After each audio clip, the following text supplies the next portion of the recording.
Chaque richesse commence par une pensée. Chaque échec aussi. Ce qui te coûte le plus cher dans la vie, ce n'est pas une perte matérielle, c'est une croyance limitante. Elle te prive de décisions puissantes, de direction claire et de destinée. La vérité, c'est que la plupart des gens ne restent pas fauchés à cause de ce qu'ils ont perdu, mais à cause de ce qu'ils ne s'autorisent jamais à poursuivre. Le vrai drame, ce n'est pas de vivre pauvre, c'est de mourir sans jamais avoir su de quoi on était vraiment capable. Voilà le prix silencieux de la pensée de pénurie. Mais aujourd'hui, tout change. Je vais t'apprendre à remplacer la rareté par la stratégie, la peur par la prévoyance et la panique par des principes solides. On va explorer ensemble les habitudes, les croyances et les actions concrètes qui transforment la lutte en levier et la survie en expansion. Parce que la vérité est la suivante. La richesse ne commence pas avec de l'argent. Elle commence avec ton état d'esprit quand tu n'en as pas. Et laisse-moi te révéler une chose simple, mais d'une puissance inouïe. Tu ne peux pas atteindre une cible que tu ne vois pas. Et pire encore, viser la cible de quelqu'un d'autre et passer ta vie à te demander pourquoi tu te sens toujours vide. La première règle pour construire la richesse n'est pas financière, elle est existentielle. Tu dois définir ce que richesse signifie pour toi. Parce que si tu ne le fais pas, le monde le fera à ta place. Et crois-moi, le monde se trompe souvent. Certains te diront que c'est une maison luxueuse ou une voiture dernier cri. Mais pose-toi une vraie question. Est-ce vraiment ce que tu veux? Ou est-ce ce qu'on t'a conditionné à désirer? Si, pour toi, la richesse, c'est la liberté, le pouvoir de choisir ton emploi du temps, de voyager, d'être présent pour tes enfants, de créer et de contribuer, alors tes décisions doivent incarner cette vision. Si c'est laisser un héritage, bâtir quelque chose qui te survit, chaque choix doit être aligné avec cette mission. La richesse n'est pas un chiffre sur un compte bancaire. C'est un style de vie enraciné dans la clarté. Sans cette clarté, tu peux accumuler des millions et te sentir pauvre à l'intérieur. Je me souviens d'un moment au début de ma carrière. J'avais atteint un certain niveau de succès, mais j'étais frustré. Quelque chose sonnait faux. Je poursuivais le revenu, mais je perdais ma paix. Alors j'ai fait une pause. J'ai écrit noir sur blanc la vie que je voulais vraiment. Pas celle qu'on applaudit. Celle qui m'offrirait la paix et la puissance. Je me suis demandé, à quoi ressemblerait une vie vraiment riche selon mes termes? Cette clarté est devenue ma boussole. Elle a changé ma manière d'épargner, de dépenser, d'investir. Ce n'était plus une course à la richesse. C'était une quête de vie riche de sens. Et voici ce qui arrive quand tu ne clarifies pas ta propre définition de la richesse. Tu travailles sans relâche. Tu achètes des choses pour impressionner des gens que tu n'aimes même pas, et tu restes coincé dans une course qui ne t'appartient pas. C'est ça la vraie tragédie. Parce que la richesse sans vision, c'est juste du bruit. Mais la richesse avec une vision, c'est du pouvoir. Alors avant de courir après un autre dollar, fais une pause. Écris noir sur blanc ce que signifie vraiment la richesse pour toi. C'est là que ton vrai trésor commence. Le problème, ce n'est pas que les gens visent trop haut et échouent. Le problème, c'est qu'ils visent trop bas et réussissent. Ou pire encore, ils ne visent pas du tout. Et si tu ne choisis pas ta destination, comment saurais-tu si tu avances dans la bonne direction? Construire la richesse ne commence pas par un solde bancaire. Ça commence par une vision à long terme, une vision à 10 ans. Et une fois cette vision claire, l'objectif est de traduire ce rêve en action d'aujourd'hui. Alors pose-toi cette question essentielle. Où est-ce que je veux être financièrement dans 10 ans? Pas ce que tu espères, ce que tu décides. Sois précis. Veux-tu avoir 1 million investi? Être libre de dettes? Posséder de l'immobilier? Voyager autour du monde? Financer les études de tes enfants? Cette clarté n'est pas optionnelle, elle est vitale. Parce qu'une fois que ton futur est clair, ton cerveau se met à fonctionner comme un GPS. Mais attention, il ne recalcule pas automatiquement, il faut le commander. Choisis ta destination. Ensuite, trace la route à rebours. Disons que tu veux 1 million d'actifs en 10 ans. Ça fait 100 000 par an, environ 8 333 $ par mois, ce qui se traduit par 1 923 $ par semaine. Maintenant, demande-toi, Quelles habitudes, quels revenus, quelle discipline me mènerait à ce chiffre chaque semaine? On ne bâtit pas un rêve de 10 ans en un bond géant. On le construit avec des choix quotidiens. Quand j'ai démarré, j'étais submergé. Le rêve semblait immense et les journées bien trop petites. Alors j'ai découpé. J'ai identifié combien je devais gagner par semaine. Combien d'appels, combien de rencontres, quelle routine. J'ai transformé la montagne en colline gérable. Et à partir de là, j'ai avancé un pas à la fois. Et le mouvement a commencé. C'est comme ça que le vrai progrès prend vie. L'esprit pauvre dit « 10 ans, c'est trop loin ». L'esprit riche dit « 10 ans vont passer, que je prévois ou pas. Alors autant prévoir ». Voilà la différence. Les riches pensent en décennies et agissent au quotidien. Ils laissent leur vision long terme façonner leurs choix à court terme. Ils ne dérivent pas vers la prospérité, ils la dessinent. Alors offre-toi une heure au calme, prends une feuille blanche, rédige ta vision à 10 ans dans les moindres détails, puis remonte le fil du futur jusqu'à aujourd'hui. Laisse ton avenir guider ton présent. Parce que si tu ne construis pas ta vie avec intention, tu la subiras par défaut. Quand j'étais fauché, ce n'était pas juste le manque d'argent, c'était le manque d'idées. Et la seule cure, c'était d'apprendre. Mais pas apprendre de temps en temps. Apprendre tous les jours. La richesse ne se découvre pas par hasard, elle se cultive en renouvelant son esprit quotidiennement. Comme ton corps a besoin de nourriture, ton esprit a besoin de sagesse. Et si tu es vraiment engagé à bâtir ta richesse, tu dois façonner ton esprit chaque jour. Je me souviens de ce jour où j'ai décidé de lire 30 minutes tous les jours. Des livres sur la richesse, le mindset, le business, l'investissement. Pas de la fiction. Pas du divertissement. Du contenu solide. Des outils pour comprendre les lois de l'argent. Et laisse-moi te dire, cette habitude a transformé ma vie plus que presque tout le reste. J'ai arrêté de lire pour être diverti. J'ai commencé à lire pour être équipé. L'esprit pauvre dit « je sais déjà ». L'esprit riche dit « il y a toujours à apprendre ». C'est là que le chemin se divise. L'un passe des heures à faire défiler les réseaux sociaux. L'autre lit sur les marchés, les stratégies, la croissance. Avance 5 ans et leurs vies n'ont même plus l'air d'appartenir à la même planète. Et si tu dis « je n'ai pas le temps », laisse-moi te rappeler ceci. Tu as du temps pour ce à quoi tu donnes de l'importance.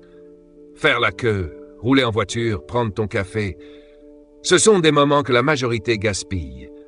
Mais les esprits riches les transforment en salle de classe. 5 minutes ici, 10 là. Pas besoin d'heures, tu as juste besoin de constance. Et tu sais quoi? Ce n'est pas juste l'information qui compte. C'est l'effet qu'elle a sur ton identité. Quand tu lis chaque jour sur le succès, tu commences à te voir autrement. Tu cesses de penser comme un survivant, tu commences à penser comme un bâtisseur.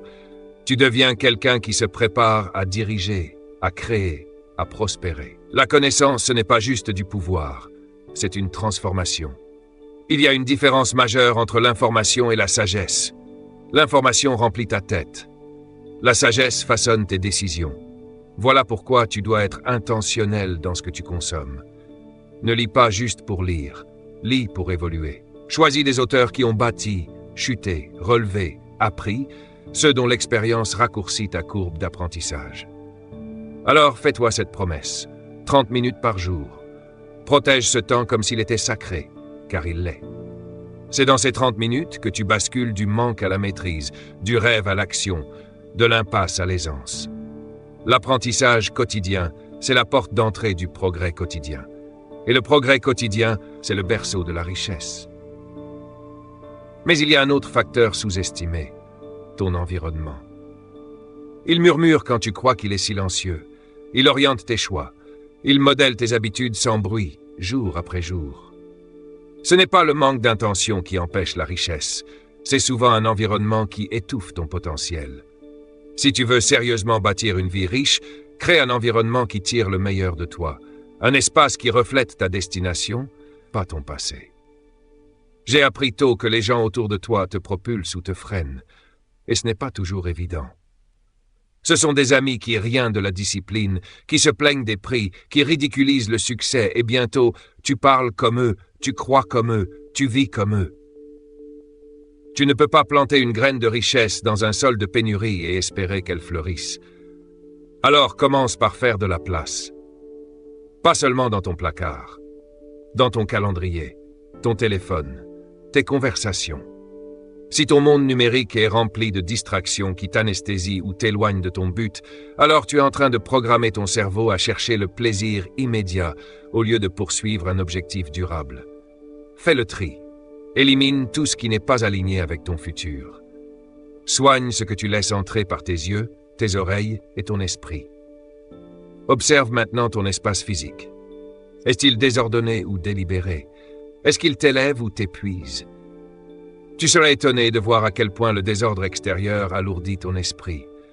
Mets de l'ordre dans ton environnement et tes pensées suivront. Ce n'est pas une question de luxe, c'est une question de clarté. Ensuite, tourne-toi vers tes relations. Parles-tu d'idées, de stratégies, de visions, ou te noies-tu dans les plaintes, les ragots, les drames? Les esprits riches naissent dans des lieux où la croissance est une norme. Entoure-toi de personnes qui parlent le langage du progrès. Tu n'as même pas besoin de les connaître personnellement. Les livres sont des mentors, les podcasts sont des guides. Il suffit d'être intentionnel. Laisse ton environnement devenir ton coach silencieux. À mes débuts, je ne pouvais pas m'offrir le luxe, mais je pouvais m'offrir la clarté. J'ai scotché mes objectifs au mur, gardé des livres de finances sur ma table de nuit, mis des économiseurs d'écran inspirants. Je ne pouvais pas tout changer d'un coup, mais je pouvais changer ce qui m'entourait. Et ça a tout changé. Ton environnement est soit le miroir de tes limites, soit la fenêtre vers ton potentiel. Choisis la fenêtre. Construis un monde qui nourrit ton avenir. Car la richesse ne pousse pas dans le chaos, elle pousse dans la clarté. On entend souvent que l'argent ne pousse pas sur les arbres, mais il pousse quand on le gère bien. L'un des plus grands mythes sur le budget, c'est que c'est une prison.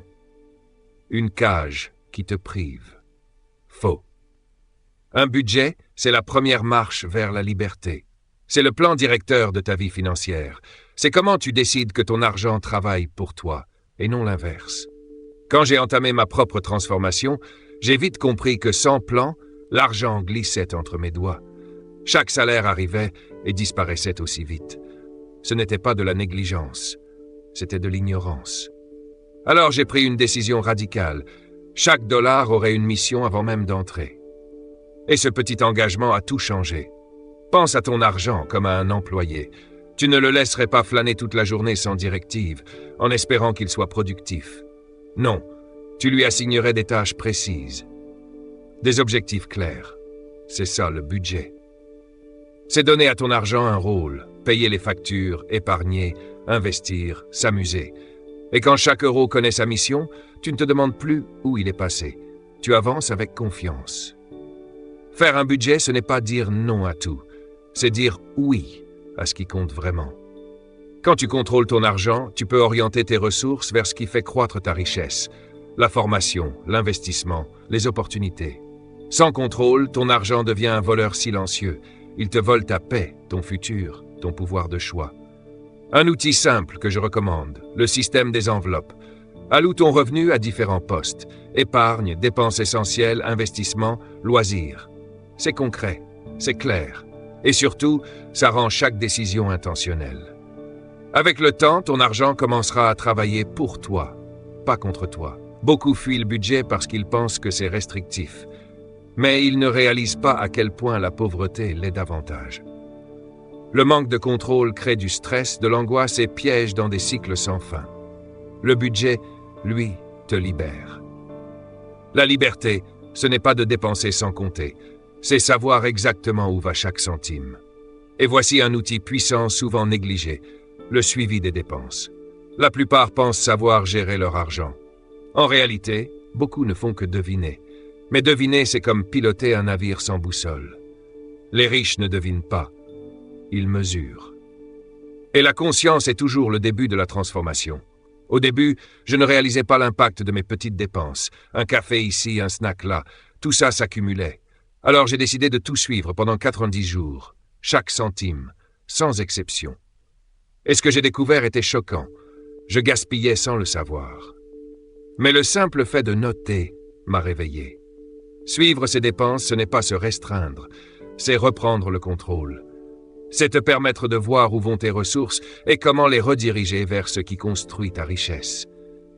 Peut-être que tu découvres que tu dépenses trop en sortie ou en abonnement oublié. Chaque euro récupéré devient du carburant pour ton avenir. Cette habitude crée aussi de la discipline. Tu réfléchis avant chaque achat. Est-ce que ça sert ma vision? Les pauvres réagissent. Les riches anticipent. En plus, ce suivi révèle souvent des occasions d'épargner et d'investir que tu ne soupçonnais pas. Et ces petites sommes, elles s'additionnent, elles se multiplient. Ce n'est pas une corvée temporaire, c'est une habitude puissante qui clarifie, structure, libère. Ce que tu mesures, tu maîtrises. Commence aujourd'hui. Suis chaque dépense et observe comment cette clarté transforme ton rapport à l'argent. Parce que la conscience est le point de départ de toute percée financière. Mais avant de courir vers la richesse, assure-toi d'avoir une base solide, ton fonds d'urgence. Imagine-le comme un filet sous ta corde raide financière. Sans lui, chaque pas est une angoisse, chaque décision, un poids. Les riches savent que protéger ce qu'on a est aussi crucial que construire ce qu'on veut. Quand j'ai commencé, j'étais plein d'ambition, mais mal préparé aux imprévus, perte d'emploi, santé, urgence. Et sans filet, même les rêves les plus grands vacillent. C'est pourquoi la première pierre de ta liberté financière, c'est la sécurité. Ce n'est pas seulement dans les comptes que les crises se jouent, c'est dans l'esprit. Quand la vie te secoue, ce n'est pas juste ton portefeuille qui est testé, c'est ta stabilité mentale. Sans un filet de sécurité, la peur prend le volant. Elle pousse à vendre dans la panique, à reculer, à s'endetter encore. C'est pour cela que bâtir un fonds d'urgence équivalent à 3 à 6 mois de dépenses de base n'est pas un luxe, c'est une nécessité absolue. Mettre cet argent de côté demande de la rigueur, de la patience, du courage. Ça semble lent au début, surtout si les moyens sont limités, mais chaque billet déposé est une brique dans ta forteresse financière. Commence petit si tu veux. 10 ou 20 $ par semaine, posés avec discipline, finissent par former un mur solide.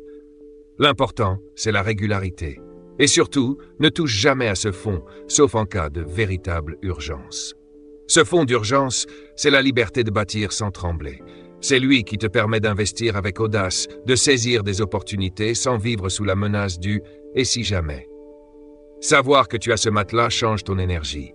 Tu passes de l'angoisse à l'assurance, de la survie à la stratégie. Pour moi, ce simple filet a tout changé. Il a fait passer mes décisions de réactive à proactive. Je n'avais plus à courir pour éteindre des feux. Je pouvais planifier sur le long terme. Et ça m'a permis d'agir, de grandir, de réussir. Avant de viser la grandeur, sécurise tes bases. Protège ton présent pour construire ton avenir. La dette à la consommation, c'est un piège silencieux. Elle te tire vers le bas, sans bruit, sans heurts, mais sans répit. Elle vole ton énergie, ta clarté, ta capacité d'élévation. Les riches le savent, tu ne peux pas bâtir l'avenir tant que tu traînes les chaînes du passé. Et souvent, la plus lourde de ces chaînes, c'est une dette qui semble normale. Quand j'ai commencé à apprendre la vraie gestion de l'argent, j'ai compris une chose essentielle. La dette n'est pas juste un chiffre. C'est une mentalité. Elle chuchote, tu es limité. Tu es redevable. Tu n'es pas libre. Et ce genre de pensée t'empêche de rêver grand, de viser haut. Sortir de la dette, ce n'est pas seulement mathématique. C'est un acte de libération. 2 méthodes simples existent. La méthode boule de neige. Tu rembourses les plus petites dettes en premier pour créer un élan psychologique. La méthode avalanche. Tu attaques les dettes avec les taux d'intérêt les plus élevés pour économiser davantage. Peu importe la méthode. L'important, c'est d'agir et de tenir. Je me souviens du soulagement à chaque dette effacée. C'était comme retirer un poids invisible de mes épaules. Chaque paiement n'était plus un sacrifice, mais une victoire vers mon indépendance. Beaucoup tombent dans le piège d'accepter la dette comme un mode de vie. Ils paient le minimum, reprennent de nouvelles dettes et restent piégés dans une boucle sans fin. Mais les esprits riches savent, chaque dollar d'intérêt payé est un dollar volé à leur futur. Alors ils combattent, ils sacrifient le confort temporaire pour gagner une liberté durable. Car briser les chaînes de la dette, c'est ouvrir la porte de la croissance, de la paix, de la maîtrise. Souviens-toi, ce que tu gagnes ne compte pas autant que ce que tu gardes. Libère-toi de la dette. Reprends les rênes. Commence aujourd'hui. Ne compte pas sur ta volonté seule. Crée un système. La volonté, c'est comme l'eau entre les doigts. Ça s'échappe dès que surgissent les envies ou les imprévus. Les riches ne laissent pas leur avenir dépendre d'un bon jour ou d'un élan de motivation. Ils créent des systèmes qui font le travail, même quand ils n'y pensent pas. Au début, j'étais motivé, mais irrégulier. Je voulais épargner, mais la vie me balançait des surprises, des désirs, des distractions. Et l'argent disparaissait. Alors j'ai fait un choix. Automatiser mes finances. Voici comment. Dès que mon salaire arrivait, une partie partait directement en épargne, une autre vers mes investissements, une autre vers mes dons. Tout cela sans effort, sans débat intérieur. Le reste, c'est ce que je gérais au quotidien. Résultat, une régularité tranquille. Un système qui avançait tout seul, mois après mois, année après année. L'effet cumulé est énorme. Tu ne te demandes plus chaque jour « est-ce que je devrais épargner ?» Tu sais que ton argent travaille pour toi, même quand tu es occupé, fatigué ou distrait. Et il y a un effet encore plus profond. Tu deviens plus généreux car tu donnes sans stress. Tu profites de la magie des intérêts composés car tu investis régulièrement. Tu gagnes en sérénité car ton avenir est protégé. J'ai vu des gens transformer leur vie financière juste en automatisant. Ils sont passés du chaos à la clarté, du stress à la maîtrise. Et toi aussi, tu peux le faire. Commence aujourd'hui. Programme un virement automatique vers ton épargne, puis vers ton portefeuille d'investissement, même petit. Fais-en une routine, une respiration financière. Ne laisse pas ta vie financière dépendre de ton humeur. Mets-la sur pilote automatique et regarde ta richesse grandir, discrètement, sûrement, puissamment. Le meilleur investissement que tu puisses faire n'est pas dans une action, c'est dans toi. Ta première richesse, c'est ta compréhension du jeu de l'argent. Beaucoup se précipitent dans des investissements qu'ils ne comprennent pas. Ils achètent un bien, une action, lancent une entreprise sans les bases, et ils perdent. Non parce que l'opportunité était mauvaise, mais parce qu'ils n'étaient pas préparés. Je l'ai vécu. Je pensais que réussir, c'était sauter sur l'occasion la plus vite possible. Mais j'ai appris à mes dépens. La précipitation sans connaissance mène droit à l'échec. Alors j'ai changé. Je suis devenu un étudiant de la richesse. J'ai lu, suivi des séminaires, écouté ceux qui avaient déjà construit, écoué, rebondi. Et là j'ai compris. La littératie financière, c'est la fondation de toute prospérité durable. Quand tu sais comment fonctionnent les placements, que ce soit l'immobilier, les actions, les fonds ou les PME, tu avances avec lucidité. Tu repères les bonnes opportunités, tu évites les pièges, tu fais travailler ton argent plus intelligemment. Prenons l'exemple de l'immobilier. Ce n'est pas juste acheter une maison, c'est comprendre la fiscalité, la rentabilité, les risques, les cycles du marché. Et ça, tu ne l'apprends pas par hasard. Tu l'apprends en t'instruisant. Comprendre, c'est investir. C'est là que tout commence. Dans l'immobilier, par exemple, il ne s'agit pas seulement d'acheter un bien. Il faut savoir lire les tendances du marché, maîtriser les stratégies de financement, connaître les implications fiscales et apprendre à gérer efficacement ses biens. Quand tu comprends tous ces éléments, tu cesses d'être un simple acheteur. Tu deviens un investisseur intelligent, un bâtisseur de valeur à long terme. Pour les actions, même combat. Ce ne sont pas juste des lettres qui clignotent sur un écran. Il faut savoir comment le marché réagit, comment évaluer une entreprise, comment équilibrer le risque et le rendement. L'éducation transforme la spéculation en stratégie. Et parlons d'un sujet que beaucoup négligent, les impôts. Maîtriser les lois fiscales et apprendre à planifier intelligemment peut te faire économiser des milliers, voire des millions au fil des ans. Les riches ne se contentent pas de gagner de l'argent, ils apprennent à le garder. Cette quête de connaissance demande de la discipline. Ce n'est pas toujours sexy, ce n'est pas toujours immédiat, mais c'est ce qui façonne un mental clair, lucide, capable de repérer les opportunités avec sagesse. S'instruire financièrement, c'est aiguiser ses outils avant de construire sa maison. Alors, avant de signer un chèque ou de t'engager dans un projet, investis d'abord en toi. lis des livres, écoute des experts, pose des questions et surtout, ne cesse jamais d'apprendre. Le marché récompense ceux qui le comprennent et il punit ceux qui l'ignorent. Plus tu apprends, plus tu gagnes. Fais de la littératie financière ton tout premier investissement. Ton futur toi t'en sera infiniment reconnaissant. L'un des plus grands virages dans ton chemin vers la richesse, c'est d'arrêter de dépendre d'une seule source de revenus. Vivre avec un seul salaire ou un seul business, c'est jouer à la roulette financière. Un rien peut tout faire s'écrouler. Les personnes riches ont compris, la sécurité financière se construit avec plusieurs flux de revenus. J'ai vu trop de gens tout miser sur un seul panier, jusqu'au jour où le panier casse. Un emploi perdu, un client parti, un investissement mal placé et tout vacille.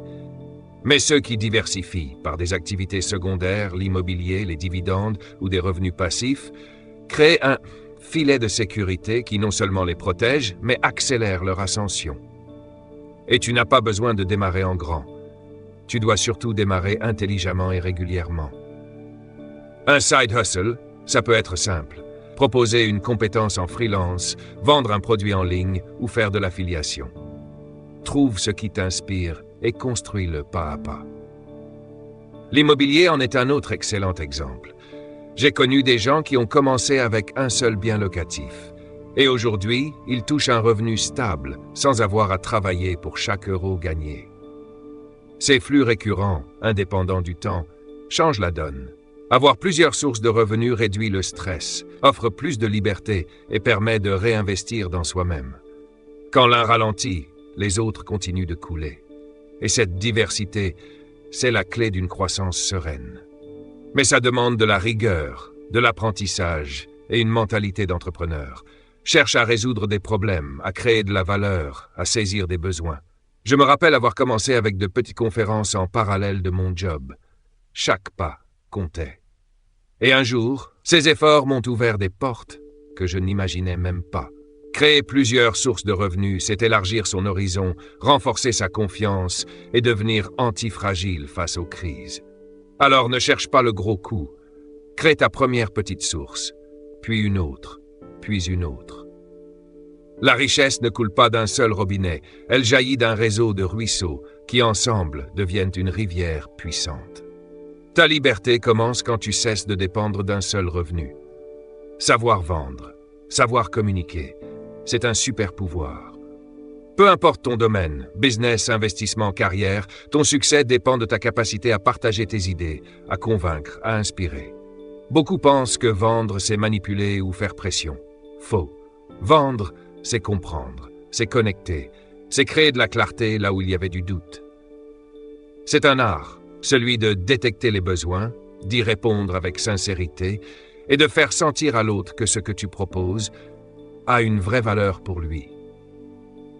Et cette compétence est entièrement maîtrisable. Quand j'ai commencé, j'ai vite vu que ceux qui savaient s'exprimer avec clarté ouvraient des portes.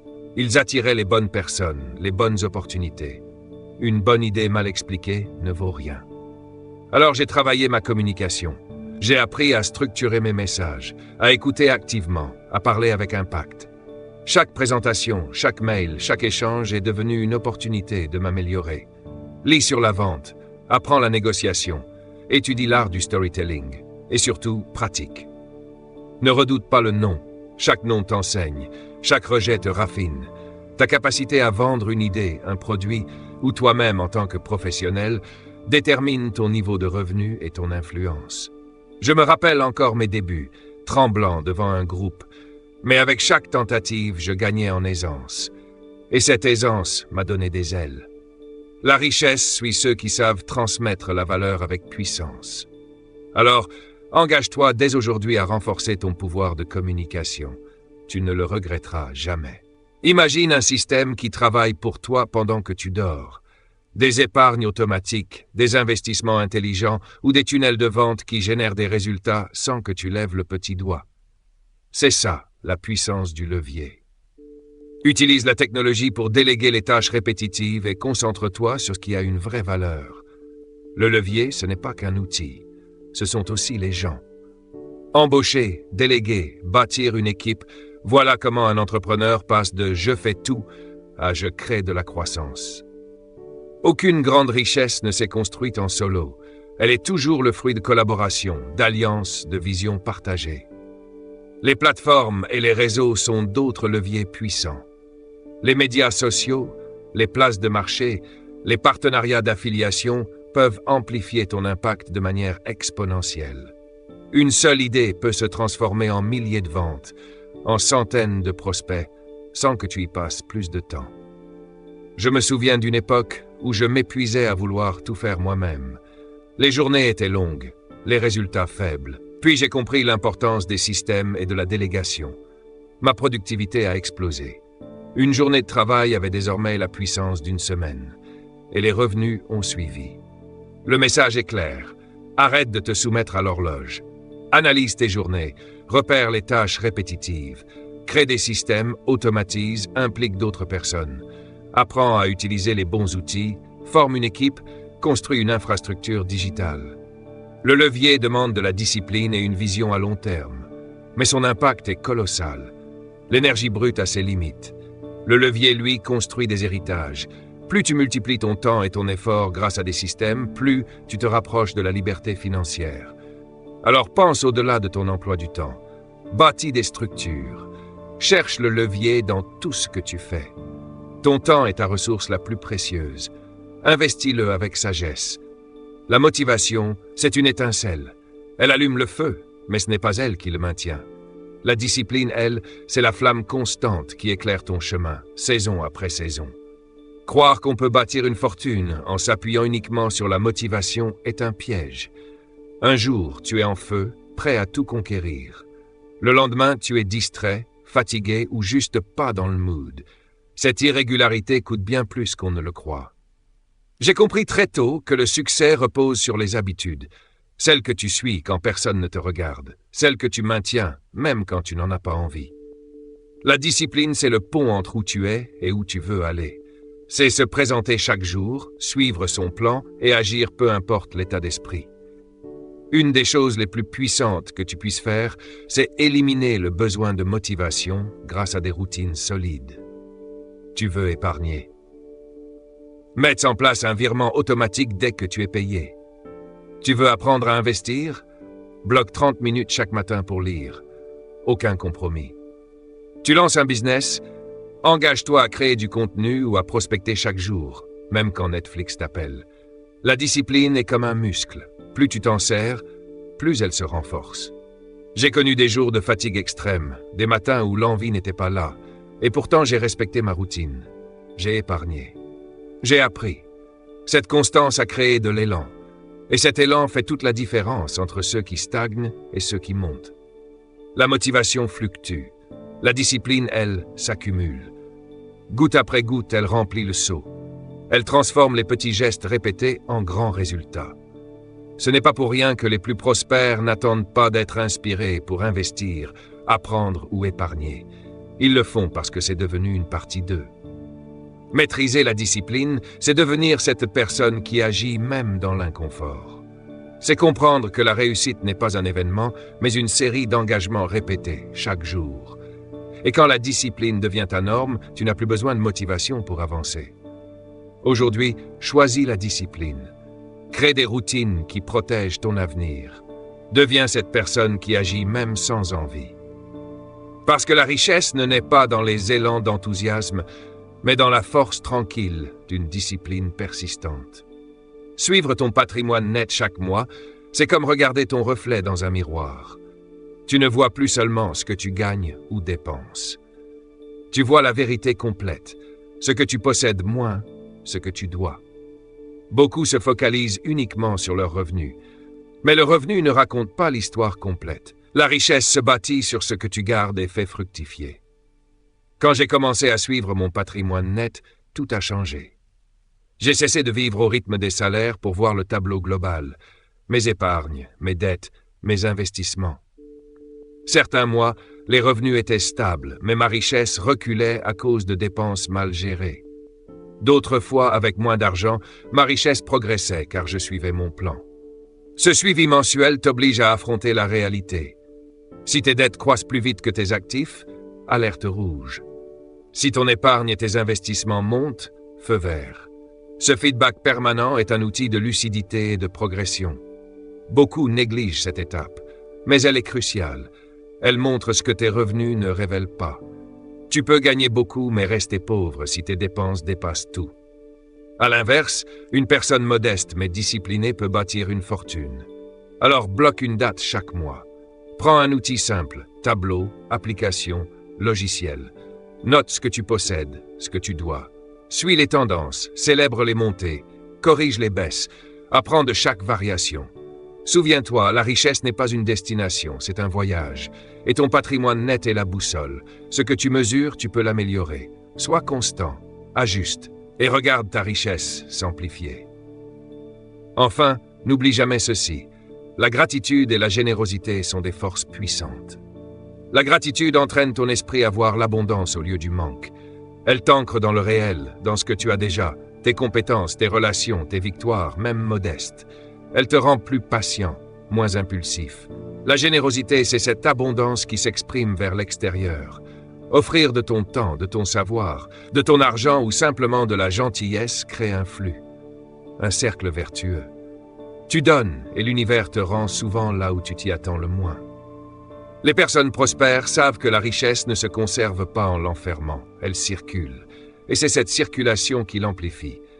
Argent, valeur, bénédiction, ce qui coule revient.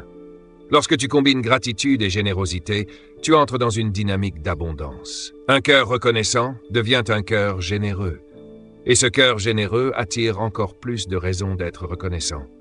Dans ma propre vie, j'ai vu comment donner, même un peu, a ouvert des portes inattendues. Des partenariats, des amitiés, des opportunités qu'aucun plan ne pouvait prévoir. Car la joie attire, et la richesse suit souvent la joie. Et il y a quelque chose de profondément satisfaisant à semer chaque jour, non seulement dans le jardin de tes finances, mais aussi dans celui de ton âme. Alors fais de la gratitude et de la générosité des rituels quotidiens. Chaque matin, note 3 choses pour lesquelles tu es reconnaissant. Donne aussi souvent que possible, même un petit peu. Ce geste, si simple soit-il, nourrit ton esprit tout en multipliant ta richesse d'une manière que tu n'aurais jamais pu imaginer. Parce que la richesse qui naît de la joie, pas de la peur, est une richesse durable. La réflexion est ce pont invisible entre l'action et la sagesse. Trop de gens confondent agitation et progrès, courant à travers leur journée sans jamais s'arrêter pour vérifier si ce qu'ils font les rapproche réellement de leurs objectifs. Ceux qui bâtissent une vraie richesse savent que ce n'est pas le mouvement en soi qui compte, mais le mouvement conscient, celui qui est aligné avec leur vision. Chaque semaine, prends le temps de faire un point. Examine tes dépenses, tes économies, tes investissements. Est-ce que tes actions reflètent vraiment ton plan? Ce moment de recul, c'est comme accorder un instrument. De petits ajustements peuvent maintenir toute la mélodie de ta vie en harmonie. Cela te permet de détecter les erreurs rapidement, de célébrer les petites victoires et de rester porté par des résultats visibles. Mais un simple bilan hebdomadaire ne suffit pas. Une fois par mois, va plus loin. Plonge dans ton mental, tes habitudes, tes relations. Pose-toi les vraies questions. Est-ce que tes pensées te propulsent ou te freinent? Est-ce que tes habitudes t'élèvent ou t'épuisent? Les gens qui t'entourent, te tirent-ils vers le haut ou te retiennent-ils au sol? Cette introspection mensuelle t'aide à réajuster le cap sur tout ce qui influence ta vie financière au-delà des chiffres. Et chaque trimestre, c'est le moment de tout remettre à plat. Reconnecte-toi à ta vision, revois tes grands objectifs. Est-ce que tu avances toujours dans la bonne direction? Ton plan reflète-t-il encore ce que tu veux vraiment? La vie change, tes stratégies aussi devraient évoluer. Ce reset régulier garantit que tes actions restent en phase avec tes rêves, même lorsqu'ils se transforment. Sur mon propre chemin, ces cycles de réflexion ont été cruciaux. À mes débuts, j'avais tendance à foncer tête baissée, sans jamais m'arrêter. Résultat, du temps perdu, des occasions manquées. Ce n'est qu'en apprenant à faire des pauses que j'ai gagné en clarté et en confiance. La discipline de réfléchir m'a donné la rigueur d'agir avec précision. Souviens-toi, la réflexion transforme le chaos en clarté. Elle transforme l'agitation en impact. Sans elle, la discipline devient vide et les objectifs restent de lointains mirages. Mais avec elle, chaque pas devient une avancée vers la maîtrise et l'abondance. Fais de la revue, de la réflexion et du recalibrage une habitude sacrée. C'est la dernière protection de ton plan de richesse, celle qui assure que ton parcours ne se résume pas à de simples efforts, mais à des mouvements significatifs vers la vie que tu mérites. Alors que nous arrivons à la fin de ce voyage ensemble, permets-moi de te rappeler une chose essentielle. La richesse, la vraie, ne se mesure pas à un solde bancaire ou à la taille d'un revenu. Elle commence dans l'esprit. Dans ta manière de penser, dans les habitudes que tu cultives, dans la discipline que tu appliques chaque jour. Construire sa richesse, c'est bâtir une vie de liberté, de sens et d'impact durable. Les étapes que nous avons vues ne sont pas des raccourcis ni des formules magiques, ce sont des fondations intemporelles, patience, constance et action intentionnelle. Comprends bien, la richesse est un processus. Elle s'édifie pierre après pierre, jour après jour, par de petites décisions qui finissent par créer des résultats monumentaux. La vraie puissance n'est pas dans les coups de chance, mais dans les rituels quotidiens que tu honores. Épargner avant de dépenser, apprendre avant de gagner, planifier avant d'agir. C'est vivre avec une vision qui regarde loin devant, pas juste les prochains mois. Si tu veux que ton futur soit différent, commence par changer ton présent. Ne sous-estime jamais le pouvoir de ton état d'esprit. Penser en mode pénurie t'enferme. Penser en abondance t'ouvre des portes insoupçonnées. Change le récit que tu te racontes sur l'argent et sur ta réussite. Prononce des mots qui nourrissent ta confiance, pas tes excuses. Entoure-toi de personnes qui croient en ton potentiel et crée autour de toi un environnement de croissance. Et surtout, engage-toi dans l'apprentissage permanent et la discipline constante. Parce que la motivation s'estompe, mais la discipline, elle, te porte quand la volonté faiblit. Alors maintenant, que vas-tu faire de ce savoir? Le laisser provoquer une étincelle éphémère ou allumer un feu durable? Ta quête de richesse commence par une seule décision, celle de reprendre le contrôle, de t'engager pleinement, d'agir avec intention. Commence aujourd'hui. Revois tes finances, clarifie tes objectifs, bâtis tes habitudes. Et surtout, crois que tu es digne de cette vie que tu imagines. Souviens-toi, la richesse ne se conquiert pas uniquement. Elle s'attire en devenant la personne capable de la recevoir. Deviens cette personne maintenant.